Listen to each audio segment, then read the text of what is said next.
my childhood sweetheart, perfectly suited for me, chose to be with a fragile girl from the impoverished areas. Determined to marry her, he endured tremendous pressure from his entire family and ended our engagement. Devastated, I left the country to pursue further education. By the time I came back, he and Carolina had been married for almost 2 years, and I had already moved on. At the grand welcome back party organized in my honor, Patrick, who had once gone against everything to be with Carolina, now gazed at her with icy eyes and contempt. In a cold voice he remarked, "Aren't you meant to stay home? Why are you here embarrassing yourself?" Upon my return, my friends threw a lavish welcome party for me. Surprisingly, Patrick was in attendance. 7 years earlier, he had insisted on ending our engagement despite our families being well matched, choosing Carolina instead. He had even declared before our elders that he'd rather marry a dog than remain with me if he couldn't be with Carolina. His harsh words disregarded the long-standing friendship between our families. That day I couldn't hold back anymore. I cried for an hour in front of my parents, pleading to end the engagement. I told them I no longer wanted Patrick or to marry him. With sorrow in their eyes, my parents eventually agreed, meeting privately with Patrick's family for an hour. It turned out that the issue wasn't Patrick wanting to leave me, but my family not wanting to see their daughter married off. The engagement was eventually canceled, and though our families remained in contact, our relationship slowly faded. Later I pursued my studies in Paris. Now back home I observed Patrick closely. He had grown taller and more refined, his handsome face carrying an air of dignified detachment. His dark eyes were fixed on me. No one had informed me that Patrick would attend. I glanced at Jessica, the event host, who quickly distanced herself, explaining, "I didn't invite him. Sophia Lee somehow heard you were returning and took the initiative to organize this party for me. It wasn't intentional," she nervously added, trying to deflect responsibility. Patrick, with a gentle smile reminiscent of his school days when he used to pick me up, said, "Sophia, it's been so long. I was young and foolish back then and hurt you. I'm here to apologize." He paused, locking eyes with me. His phrasing suggested that if I admitted holding a grudge, I might be the one unable to move on. I lifted my chin and smiled warmly, saying, "It's all in the past.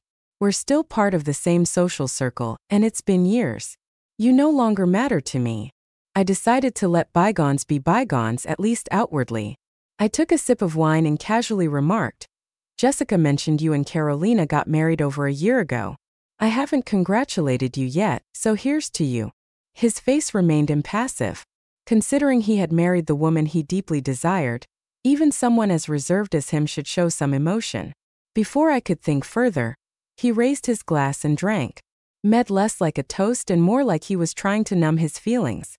I didn't dwell on it as old friends and acquaintances mingled. The conversation naturally centered around me.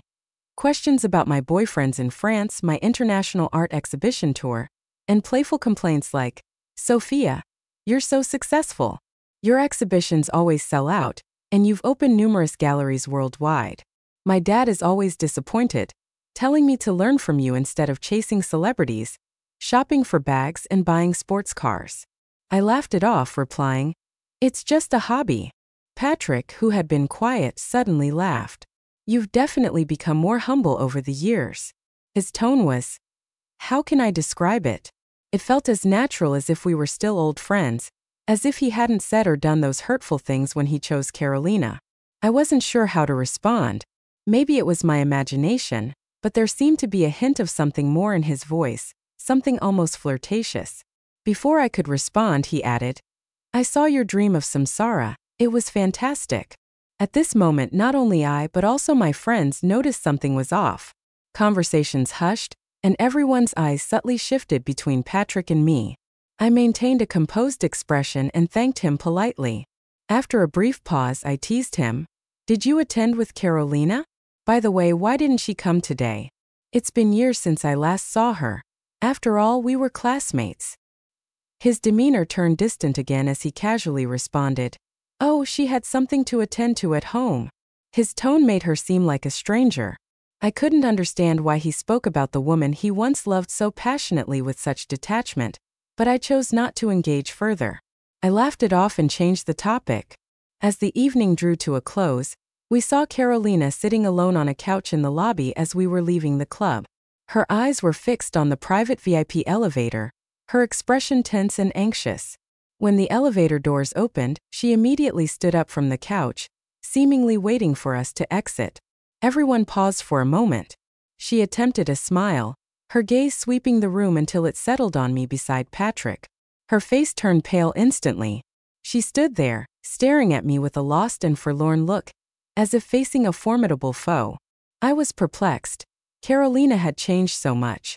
I remembered the first time she joined our class during the second semester of high school. Back then, she wore the school uniform, standing on the podium looking malnourished, her clothes loosely hanging on her frame. Her features were plain and unremarkable, and her face showed signs of nervousness and discomfort.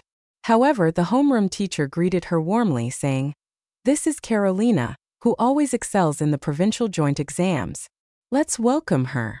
Silence fell as curious eyes turned to Carolina. We attended a prestigious private high school where students were either wealthy or noble, and academic excellence wasn't the sole criterion for admission. Carolina's appearance didn't quite fit in. I felt a bit sorry for her at the time, so I smiled and was the first to applaud.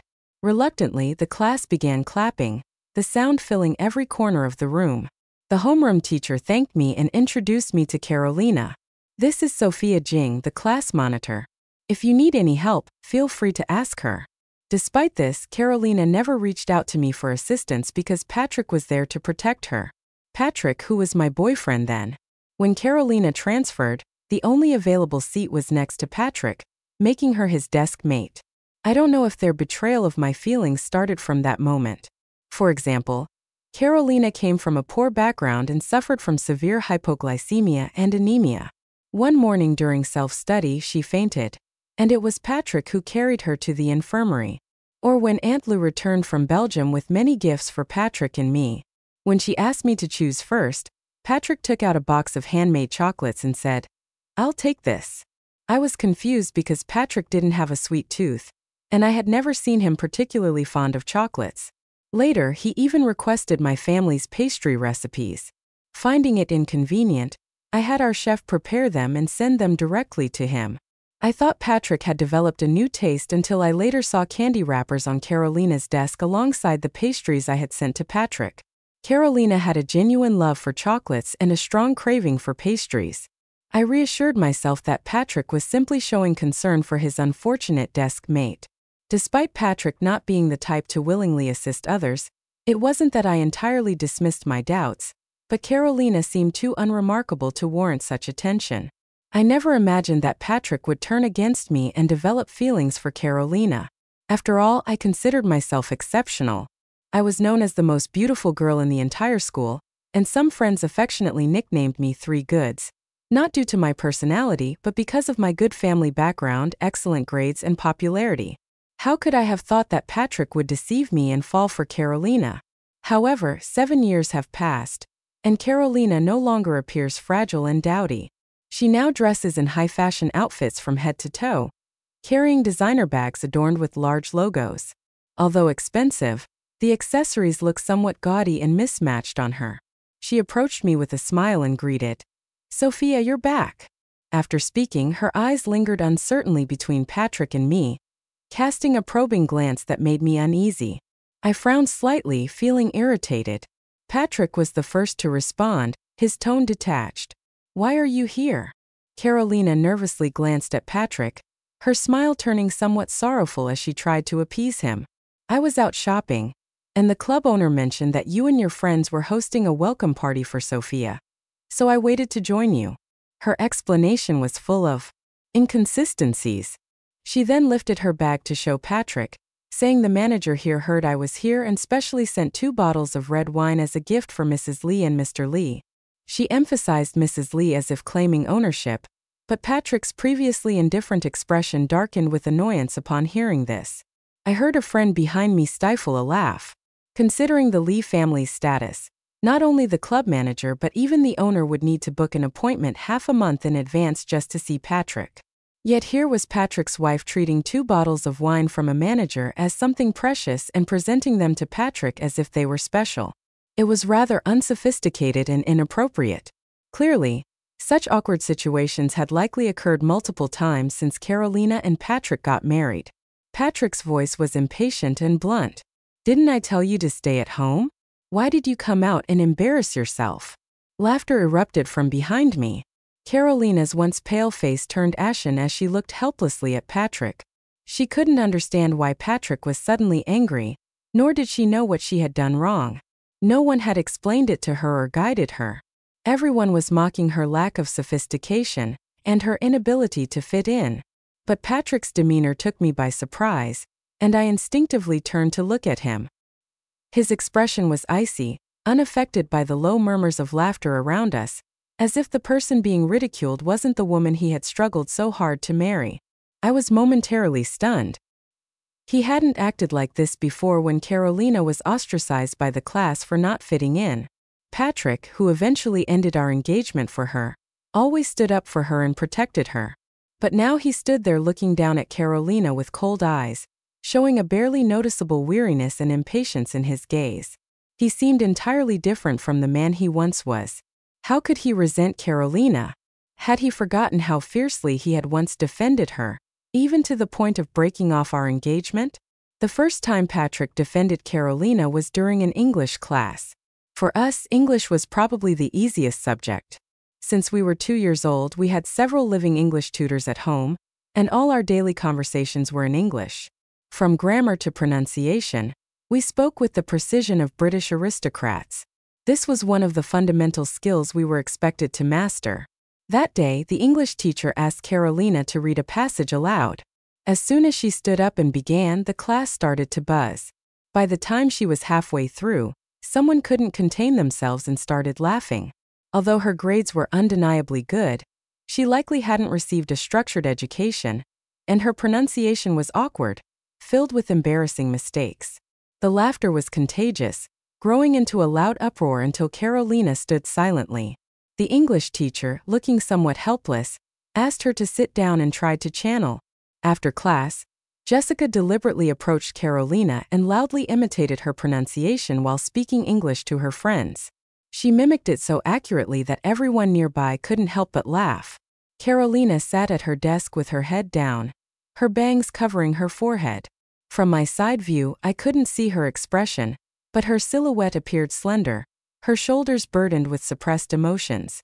For some reason, I suddenly felt indifferent. I wanted to tell Jessica to stop bullying the new student, but before I could speak, Patrick, who usually avoided interfering in others' matters, acted first.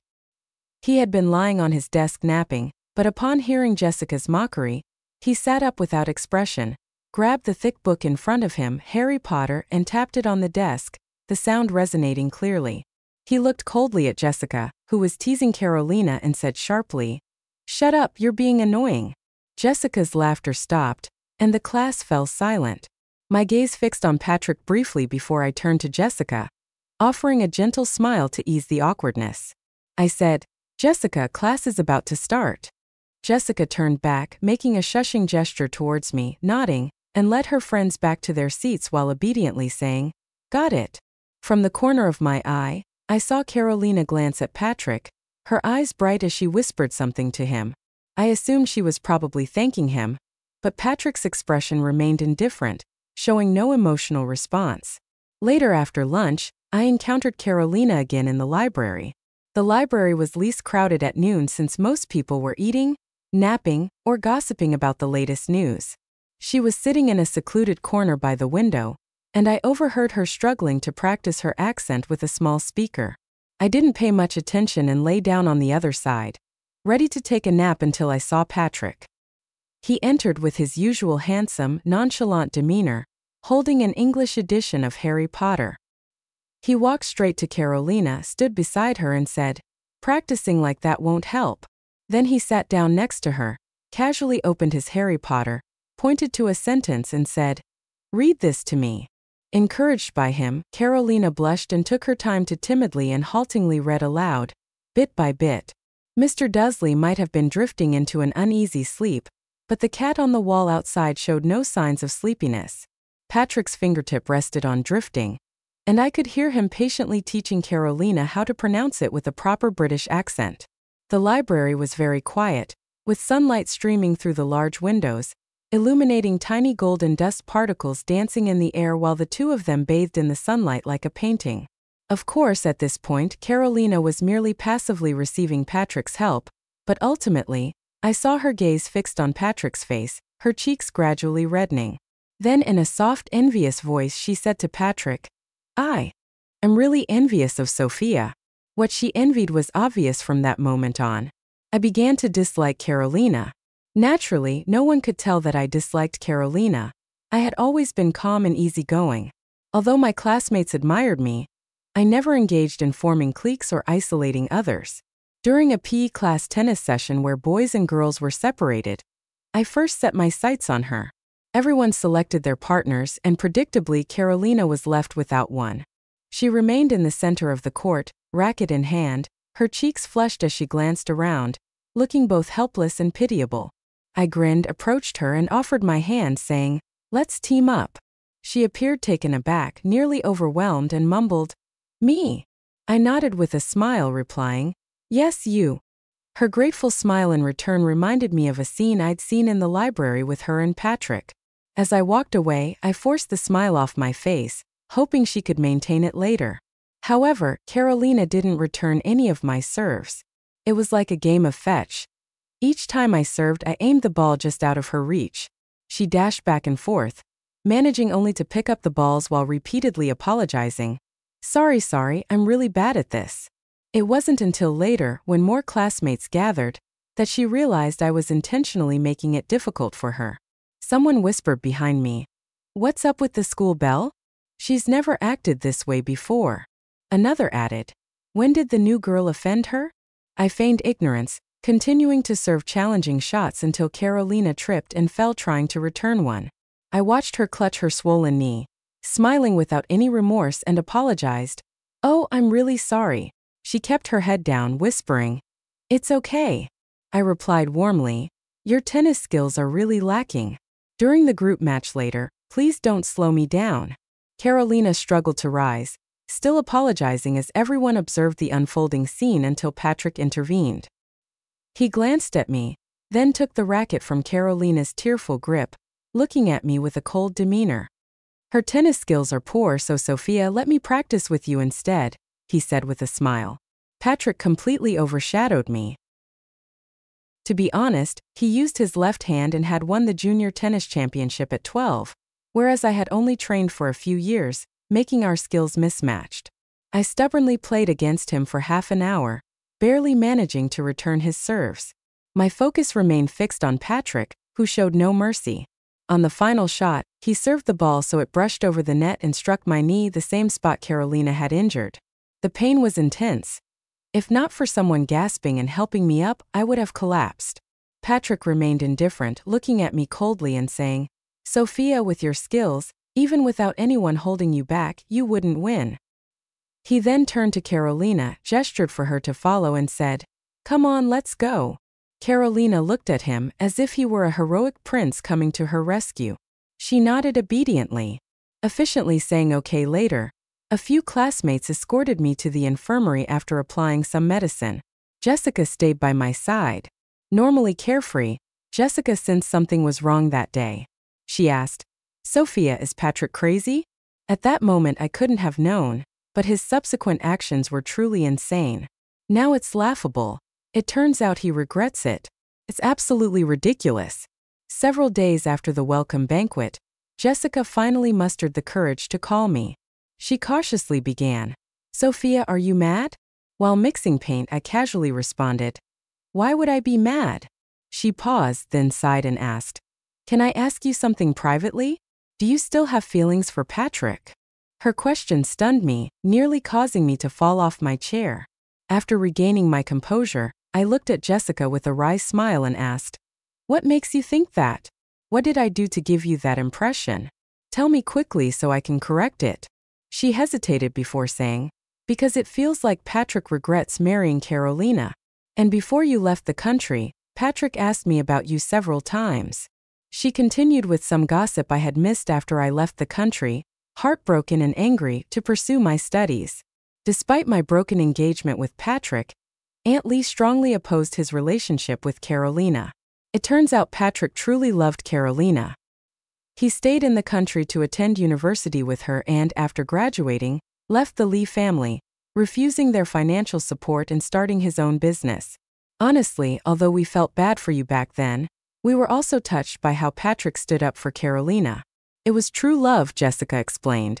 Eventually, the Lee family couldn't resist Patrick any longer. Being their only son, they persisted for a year before agreeing to let him marry Carolina.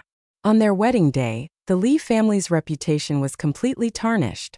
Despite Carolina's humble background, her large family was eager to flaunt her achievement and invited distant relatives and neighbors. News spread that the Lin family's daughter had married into a prestigious family, leading to a crowded wedding banquet. Patrick likely wanted to preserve Carolina's dignity in front of his family, so the tables weren't separated. The Lee family's relatives, business partners, and Carolina's relatives all mingled in the same hall, creating a loud and chaotic environment with people chatting loudly, children running around, and Carolina's parents proudly boasting about their daughter's marriage to the eldest son of the Lee family. It was said that one of Carolina's uncles, trying to impress, even made Patrick kneel and kowtow during a toast. Patrick, usually treated like a star who had only knelt at the Lee family's ancestral shrine, now had to bow before an outsider. That night, Aunt Lee was so furious she ended up in the hospital, marking the start of Patrick's marriage to Carolina. Afterward, the Lin family frequently exploited Patrick's name for scams, and he had to navigate numerous situations. Carolina's brother driving drunk and causing a fatal accident, her uncle purchasing a house, her aunt's children enrolling in schools, and her disabled father needing employment. These issues gradually eroded any affection Patrick had for Carolina until nothing remained. I listened without much interest and suddenly remembered when Patrick had stood before me explaining why he fell in love with Carolina. He had said coldly and deliberately, "Sophia, you were born into a life where everything comes easily, but Carolina, who had nothing, took root in the soil and grew into something bright and resilient on her own. I truly love Carolina. I love her vitality and yielding spirit."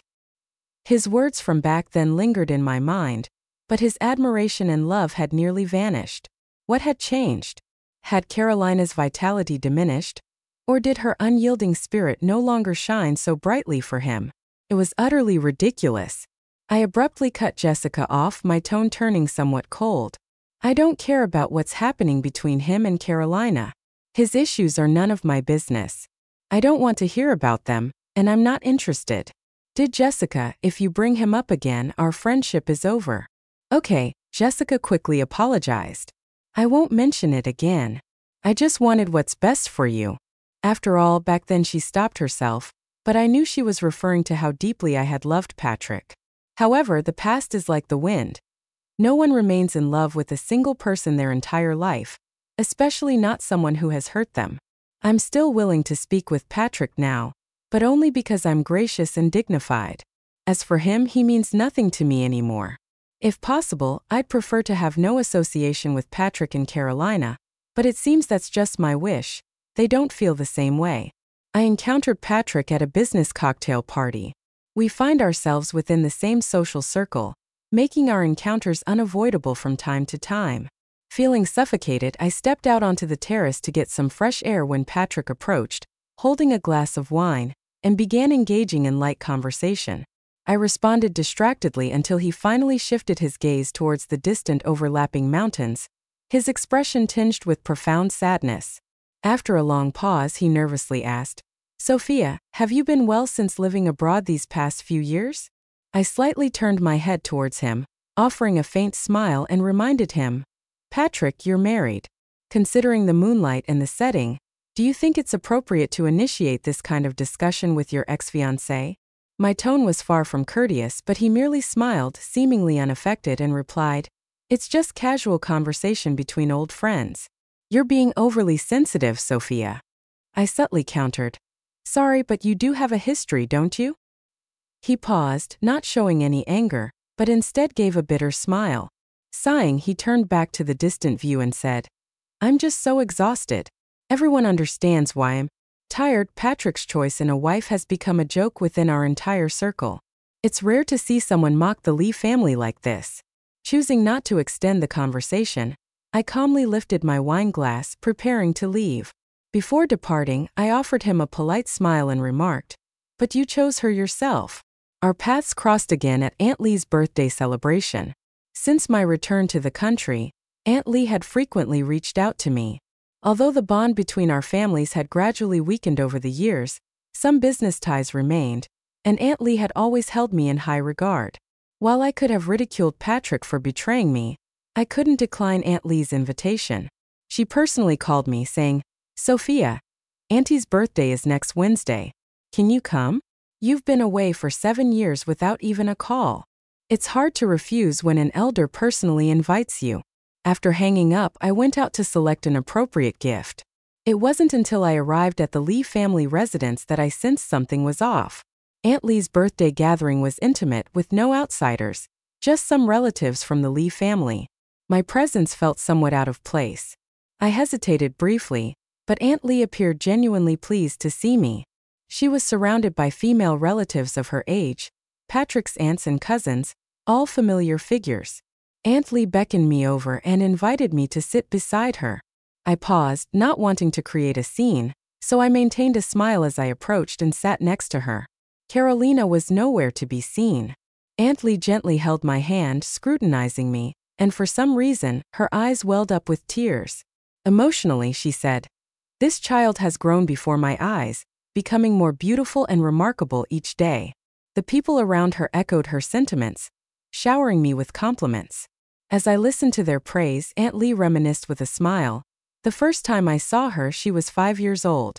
Her parents brought her over next door, dressed in a pink tutu, smiling sweetly as her mother presented us with a neighborly gift.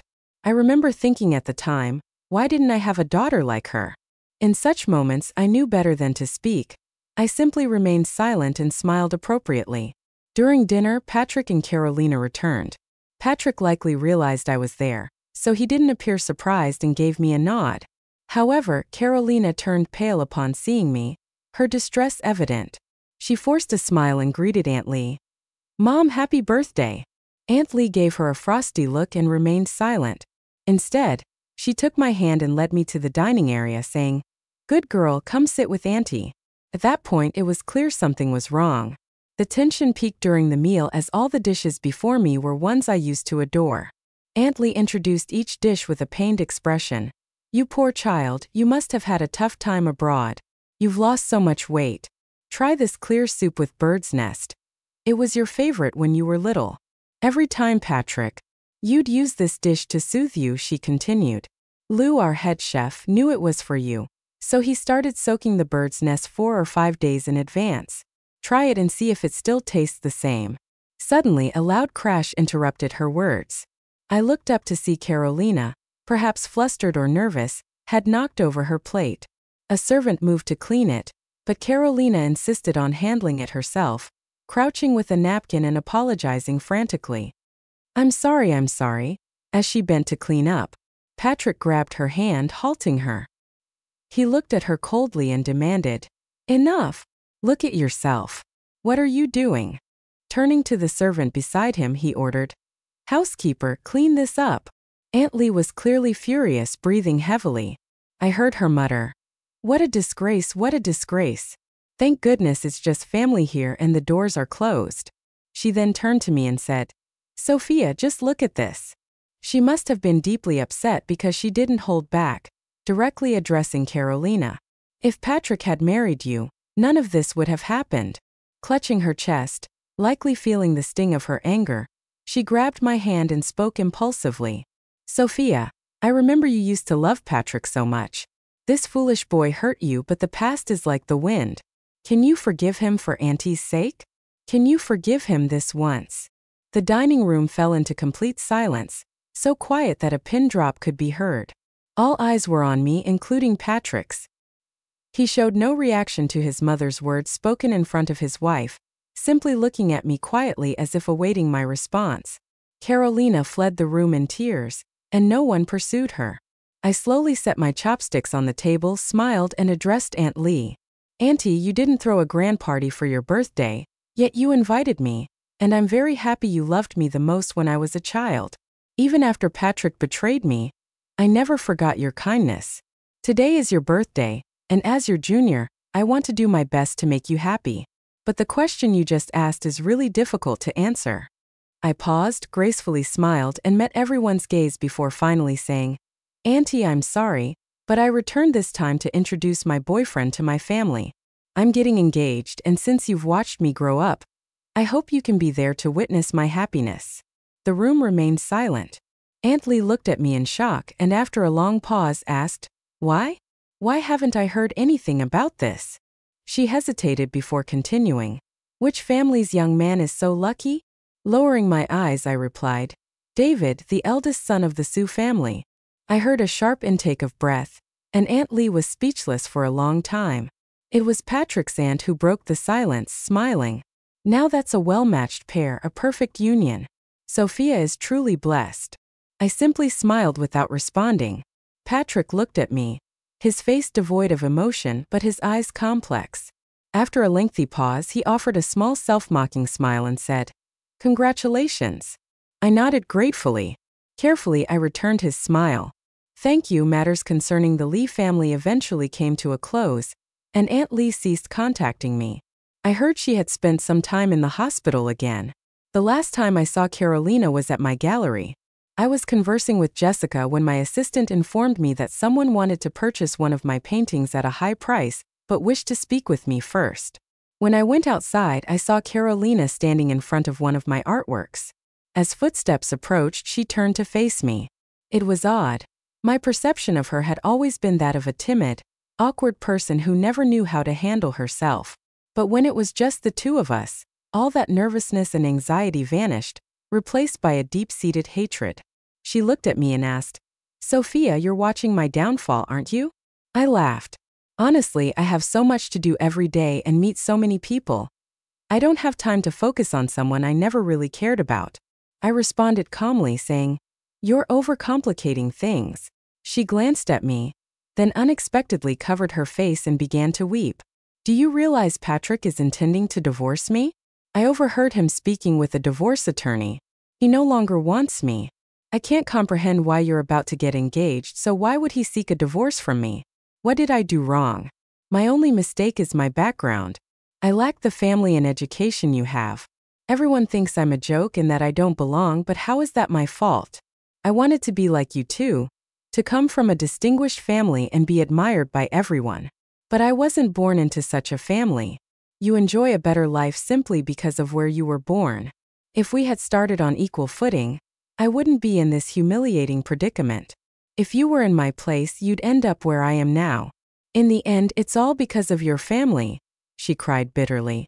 But luckily, no one else was in the gallery at that moment. I didn't want to engage with her, but she clearly wouldn't leave until she had finished her tears.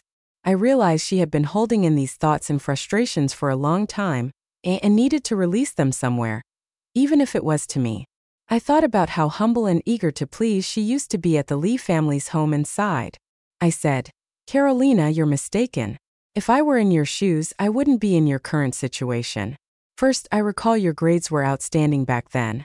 If I were you, I wouldn't have stayed at the Lee family's home after graduating from university, depending on them for support.